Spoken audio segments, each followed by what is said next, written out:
Suspense. This is the Man in Black, here again to introduce Columbia's program, Suspense. From Hollywood tonight, we bring you the noted British actor, Mr. Edmund Gwenn, a star of an unusual murder study by his distinguished compatriot, Miss Dorothy Sayers. The story called The Fountain Plays is tonight's tale of suspense. Currently appearing in the Metro-Goldwyn-Mayer Technicolor production, Lassie Come Home, following such successes as Foreign Correspondent and the stage plays The Wookiee and The Three Sisters, it is Mr. Gwenn's particular pleasure to embody on the stage and the screen the eternal middle-class Englishman, the common man of Britain, and proud of it. The character Mr. Gwenn portrays in our play tonight, Mr. Archibald Spiller, conservative John Bull that he may be, has lately had a bit of luck. Mr. Spiller lives on a little country estate with a cook and a manservant, and in the garden, yes, a fountain. Of all these little luxuries, it is the fountain which pleases him the most. An interesting sort of hobby for such a man. A fountain, perhaps more interesting than even Mr. Spiller himself realized at the beginning of that memorable evening. These events were really quite unusual, and with their publication, and with the performance of Mr. Edmund Gwenn as Archie Spiller, we again hope to keep you in suspense. The Fountain Plays.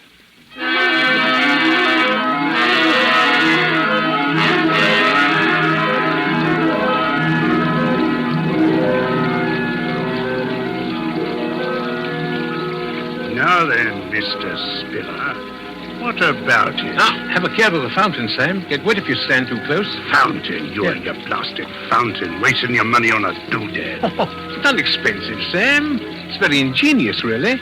Uses the same water over and over again, you see? Don't try and put me off. What about it? Well, I told you I'd talk to you about it later this evening. Later. Well, I want to talk about it now. I want a straight answer to my question. I've given you an answer. You've given me nothing but bluff and bluster.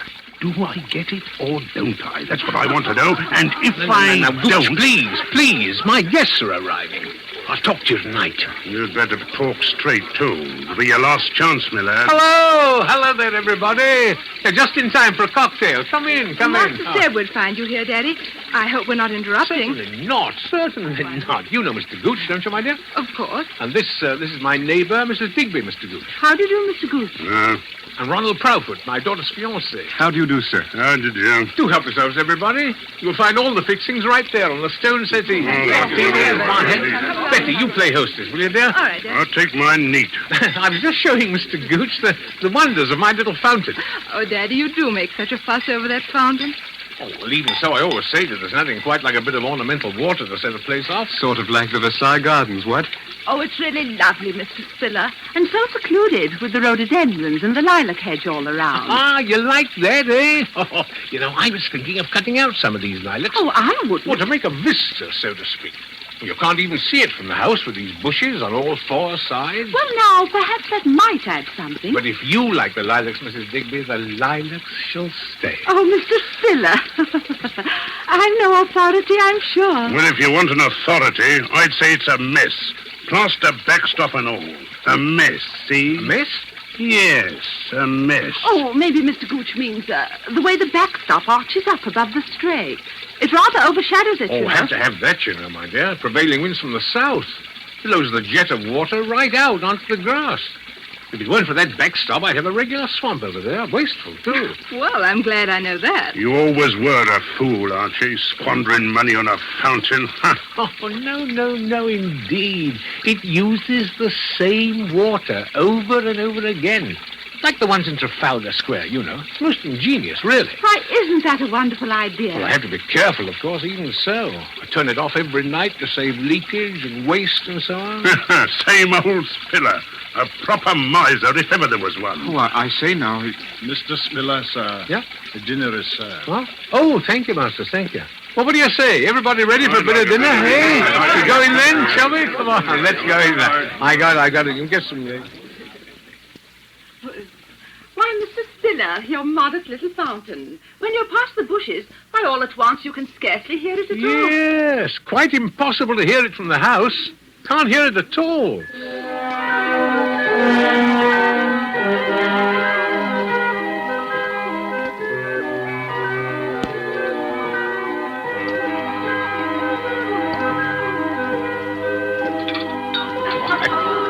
Another glass of port. Won't you have one, eh? What is it, Masters? Will that be all then, sir? Yes, thank you, Masters, yes. Excellent dinner. My compliments to the cook, please. Yes, sir. And coffee in the drawing room. Very good, sir. Well, shall we adjourn? Shall we what? Adjourn. Going to the drawing room, what? Quite a tough you've become, eh, Archie? Big change from the old days. Adjourn to the drawing room. Yeah. Yes. Well, we'll all have a spot of coffee now, eh? Coffee? Is that the best you got to offer? Oh, no, by no means. Have anything you like, old man. That's better. What would you think, Mr. Spiller, about a rubber or two of bridge? Oh, excellent suggestion. Splendid. Good thing I don't play, eh, Archie? I see I'm counted out before we start. Oh, Mr. Gooch, I'm so sorry. Do take my place. I'm really very tired. No, thanks. We didn't play bridge where I come from, and neither did Archie. Although I see he picked it up quick enough once he got... Well, it's never too late to learn, you know. I got better ways than that to spend my time when I visit an old pal. Where's that fella Masters? Was there something you wished, sir? Take the whiskey and soda down by that fountain. Whiskey and moonlight and jolly old fountain. That's the proper way to spend an evening, eh, Millard? Quite, sir. Mind you bring the full decanter. One drink's only a starter for a chap like yours, truly. Very good, sir. While I'm at it, better take a few of these here Coronas. Only the best for your old pals, eh, Archie? Yes. See you folks later. See you later on. Oh, Mr. Digby, shall it be you and me against the youngsters? Daddy, Eh? Yes, dear? will you tell me why you put up with that man? Gooch? Oh, come, he's not a bad sort, really. Had a drop too much this evening, perhaps. But... He always has a drop too much. And he is a bad sort. He's a rude, unpleasant, terrible man. Well, old friend, you know, not much a chap can do. Oh, Daddy, you're so soft-hearted. But if you can't do anything, I can. Now, please, dear, please. He'll be gone in a day or two. High time. What does he mean talking to you that way in your own home? Shall we cut for deal? Yes. Shall I, Well, I don't care. You shan't put me off. This is the last time that man is going to come into this house.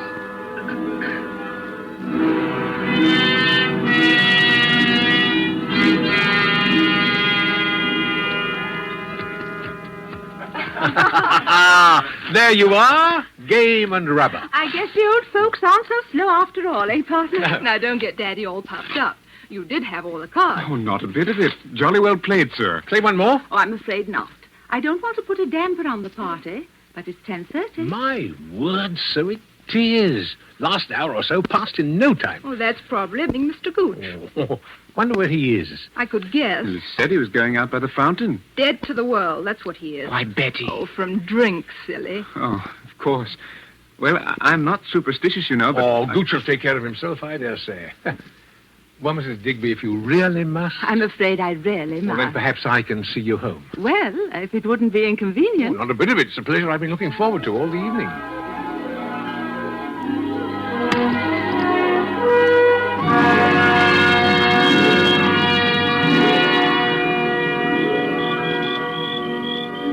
Well, here we are. Yes. It's been such a lovely evening, Mr. Spiller. Yeah, you know, I've been thinking... I'm awfully lucky to have found a neighbor like you. At my time of life, I mean.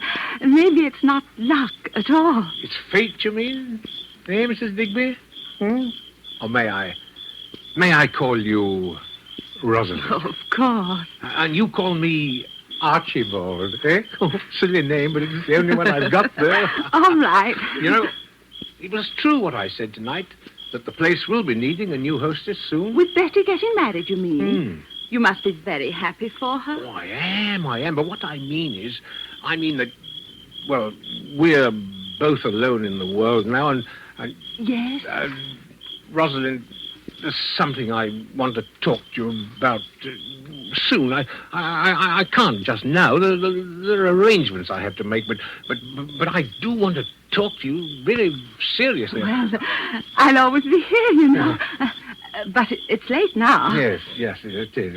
Well, good night, Rosalind. It has been a lovely evening. Good night, Archibald.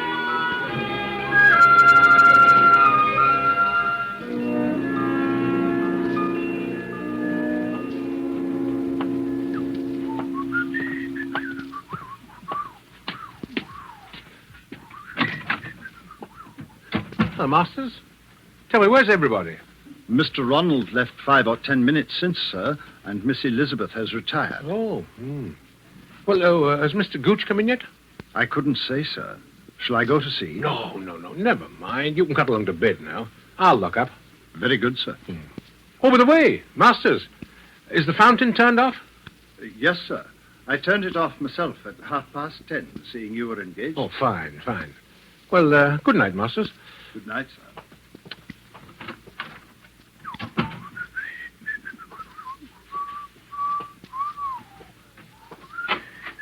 Oh, hello there. Just coming out to look for you, Gooch. Hello. Have a nice evening? A nice evening. Not as nice an evening as you had with the obliging little widow, eh? No, that's enough of that now, Sam. Oh, it is it? That's enough, is it? That's a good one. What do you think I am, talking to me like that? One of your ruddy servants? Well, I'm not. I'm the boss here. Get that into your head. I'm the boss, and you know it. All right. But buzz off to bed now like a good fellow. It's getting late, and I'm tired. Oh, no, you don't. Think I'm drunk, don't you? Well, I'm not drunk enough so I don't remember the little business I've got with you. Well, can't we talk about it in the morning? No. We'll talk about it right now. I'm short of cash. It's high time you kicked in with some more. Now, look here, Sam. I pay you your allowance as we agreed, and you stay here whenever you like, but that's all. Oh, it is it? Yes. Getting pretty high and mighty, aren't you, number 4132? Sam, quiet, for heaven's sake. You're in a fine spot to tell me what you're going to do, aren't you? Quiet, the servants, my dear. Quiet, Betty, my dear, or Ronald Fatdoodle, whatever his name is. Sam, you're drunk. Sure I'm drunk. I'm not an escaped jailbird, am I? I'm not liable to be all back to work out 10 years odd labor for forgery, am I? Sam, listen, I'll give you a little extra. Just this once. When I think a man like me, that was only in for a short stretch anyway, worked it out all good and proper, dependent on the charity, mind you, of a pal what's rolling in wealth. I'm not rolling in wealth, and you know it. But if you'll promise me, faithfully, that this is the last time... Sure, I'll promise. For an old pearl, I'll promise anything. You just give me 5,000 down. 5,000? That's right. I've got a great opportunity. All I need is a little ready cash. Now, don't be an idiot, Sam. What do you think I'm going to lay hands on that much? Just like that. I'll give you a check for 500. Oh, trying to renege on your old pal, eh? I said 5,000 and 5,000 it is, or you'll find yourself back on the rock pile, see? I tell you, I haven't got it. Haven't got it. You've got enough to go buying fancy fountains, playing around with the widow next Now, door. you leave Mr. Digby out of this. I'll leave around a bit, all right. I'll leave the old pastry to you. What?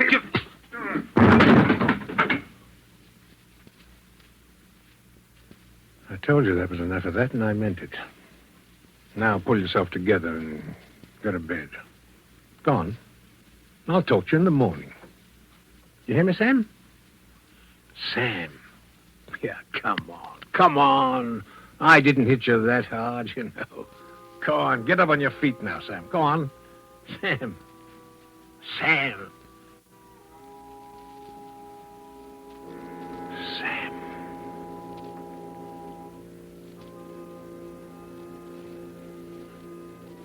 Hit his head on the corner of the table. Phew. No blood. No, there it is, just over the temple. Soft. Spongy.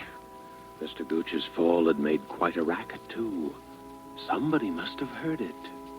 They'll be calling out in a moment. Footsteps coming down to find out what's the matter. Have to think fast. What was that? Oh, just the old clock. Nobody on this side of the house, anyway. Nobody could have heard. Steady now and face the facts. He's dead. Murdered. Oh, it didn't feel like murder, but the police won't care about that. First off, they'll take fingerprints, and then...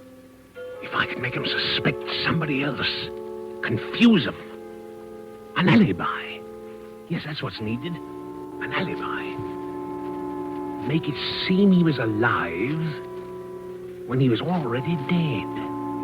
Yes. Yes, how do they do it in the stories? To dress up like the dead man and impersonate him. No, you imitate him speaking over the phone or No, you make a gramophone record of his voice, or you forge a letter. Oh, no, forgery. No, I don't want to get mixed up in that old game again. No. Oh, wait a minute, though. The time. The time. Earlier, not later. Say 10:30, while everyone was playing bridge. If he could have died sometime before that. But how to prove it? What happened at 10:30? 10:30. Think. The fountain.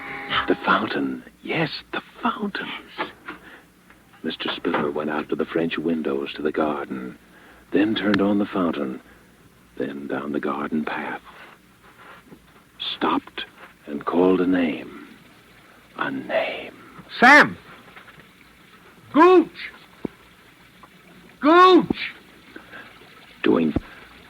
Careful with the flashlight. They can't hear the fountain from the house, but they can see that. There's the whiskey, still half full. Pour most of it out, so that it will look as though we had even more to drink.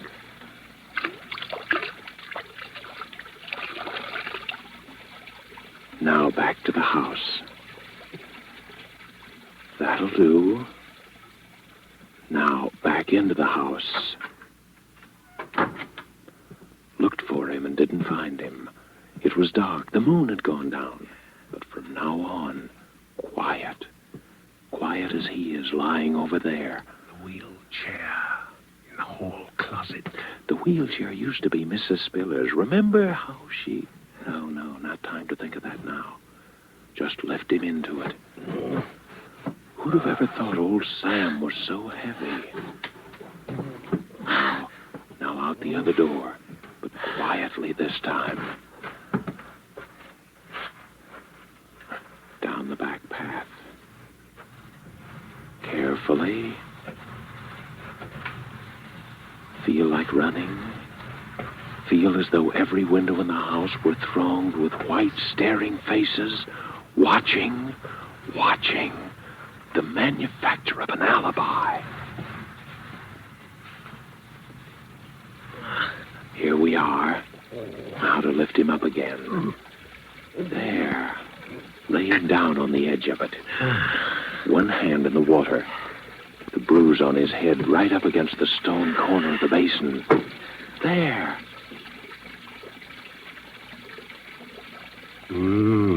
What's that?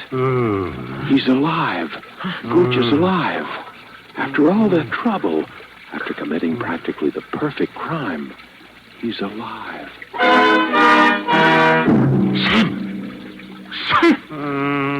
What? Bring him to life again? More blackmail for the rest of your life? What about Mrs. Digby? Rosalind?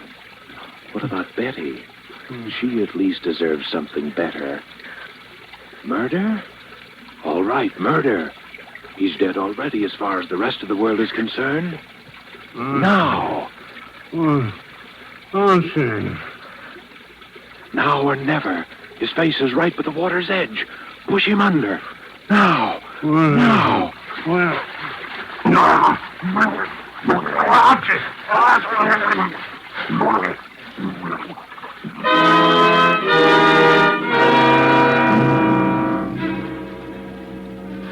And so it's done.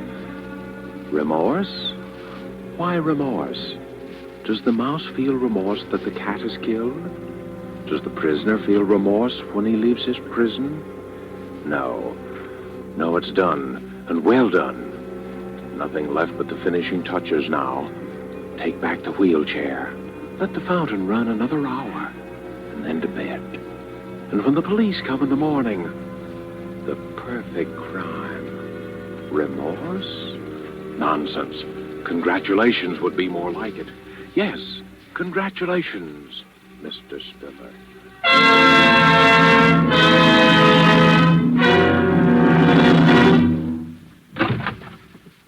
Inspector Frampton, sir. Eh?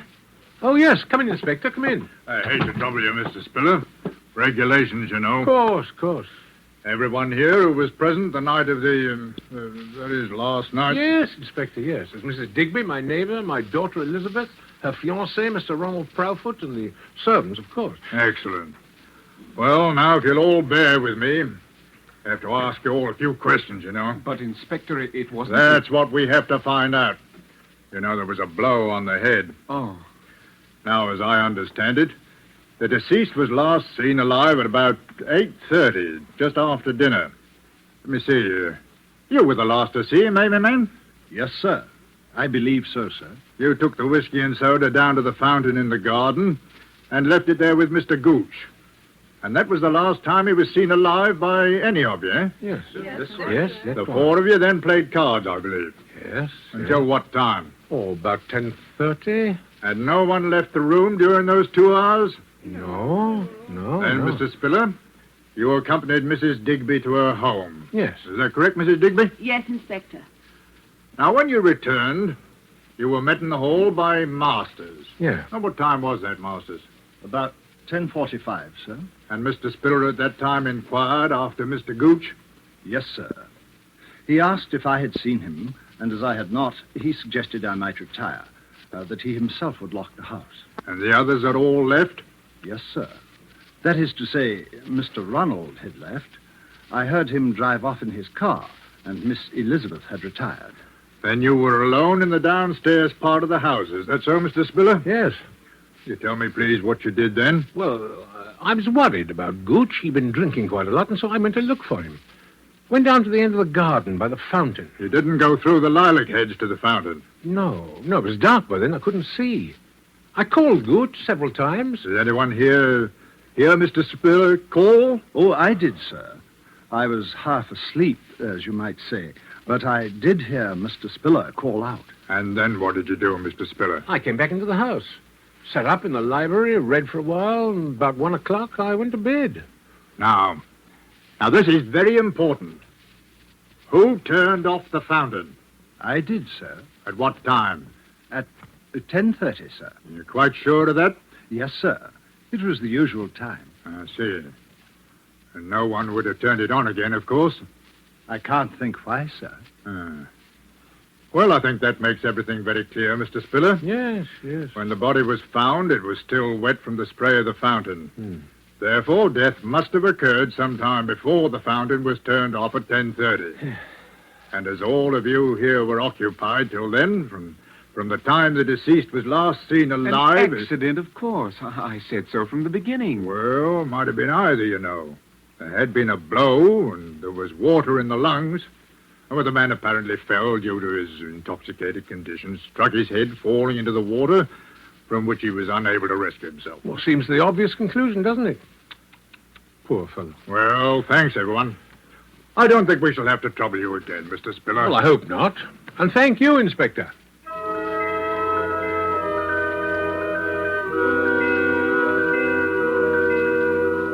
It is the verdict of the coroner, Township of Alton, County of Hampshire, that in the case of the deceased Samuel Gooch, death was due solely to accidental causes.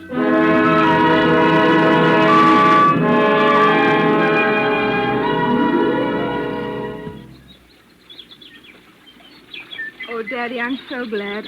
I was afraid for a while. Oh, there was nothing to be afraid of, dear. Poor old Gooch just lost his footing and fell, that's all. I know. I was afraid of him. Of him? I know it was silly, but he was so strange. I thought he had some sort of hold over you. Oh, nonsense. Darling, just an old friend.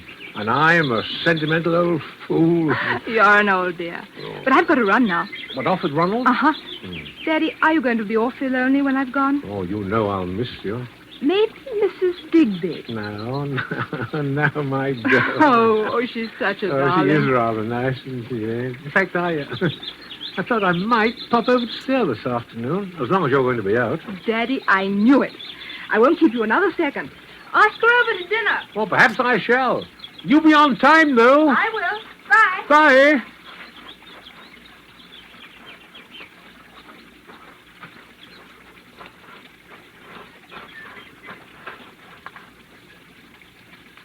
Beg pardon, sir. Huh? Oh, Masters, yes? If it's convenient to you, sir, I should like to have my bedroom changed. I should like to sleep indoors in the main house. Oh? Why is that, Masters? I'm a very light sleeper, sir, and noises keep me awake. Noises? The weather vane, sir, above the garage. When the wind changes, it creaks. Well, a little oil perhaps would suit. I hardly think that would do, sir. Because when the wind changes, there are other noises. They can be most disturbing, sir. What? Other noises? The fountain, sir. Fountain? Yes, sir. Ordinarily, I'm quite unable to hear it, any more than you can in the main house, sir. But when the wind is from the west, the plaster backstop acts quite like a sounding board in the direction of my room, sir. In fact, I can hear not only the fountain itself, but I can hear even the faintest noises in the grove around it quite clearly. I see. Quite, sir. For instance, on the night Mr. Gooch sustained his unfortunate accident, the wind changed a little after 11.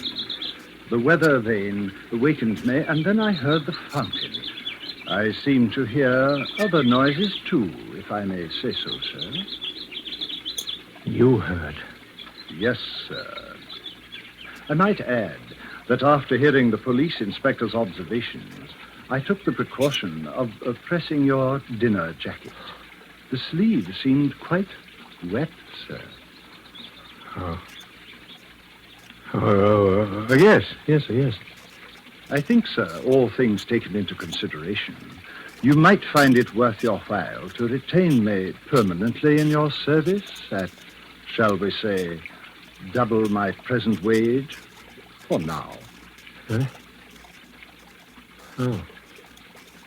Oh, yes, of course. I'm very much obliged to you, sir. Is there anything else, sir? No, nothing else. I'm going to sit here by the fountain. Very ingenious. The fountain? Yes. Most ingenious, my fountain. Costs so little to run because it uses the same water over and over again. Over and over again. Over and over again.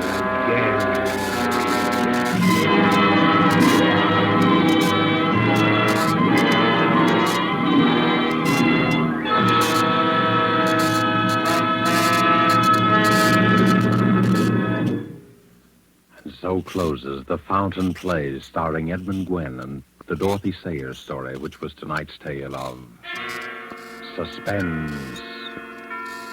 The producer of these broadcasts is William Spier, who, with Ted Bliss, director, Bernard Herrmann and Lucien Marowik, conductor and composer, and Robert L. Richards, the radio author, collaborated on tonight's Suspense.